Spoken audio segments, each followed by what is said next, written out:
In the room, helpless, I turned to leave. Mrs. Foster saw this and sighed, calling me to her study. She told me that Lucas wasn't a bad person by nature, just socially withdrawn and unwilling to interact with others. Since I had married him, it was my responsibility to take care of him. She believed that if I tried hard enough, I could eventually open Lucas's heart and make him accept me. I decided to give it a try. Taking care of someone with autism is both mentally and physically exhausting. Every day, I personally prepared his meals, reminded him to take his medicine, and took him for medical checkups to understand him better. I bought all the books I could find about autism and studied them late into the night. My efforts gradually paid off. Lucas slowly got used to my presence and no longer rejected me, as he had. At first, I was allowed to ride in the same car with him or sit at the same table for meals, knowing I liked fruit. He would personally prepare beautiful fruit platters for me. When I caught a cold due to my weak immune system, he would force me to drink ginger tea. Time passed, and we both got used to this life. The only one unsatisfied was Mrs. Foster. She talked to me every other day, always with the same purpose, urging me to have a child. Forced into a corner, I had to tell her the truth. Lucas hadn't shown any interest in physical intimacy and wouldn't even allow me to sleep in the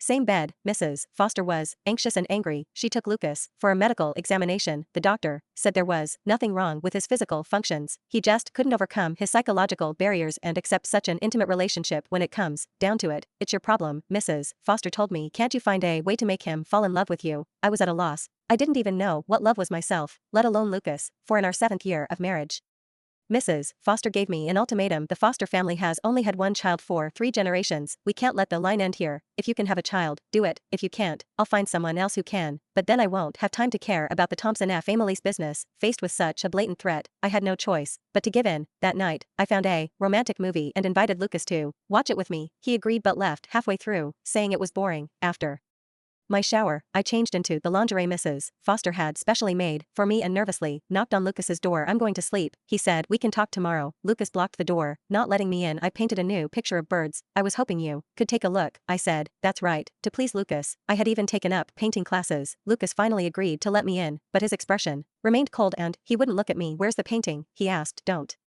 rush, the paper is quite large. We need to spread it out on the bed. I tried my best to overcome my embarrassment and acted seductively, like in the movies. The nearly see-through nightgown left little to the imagination, but Lucas still had no reaction. His gaze was focused entirely on the non-existent painting. Stop painting, he said suddenly. What? I said. Stop painting. From now on, your brushwork is weak. You have no talent. Even a 3-year-old could paint better than you.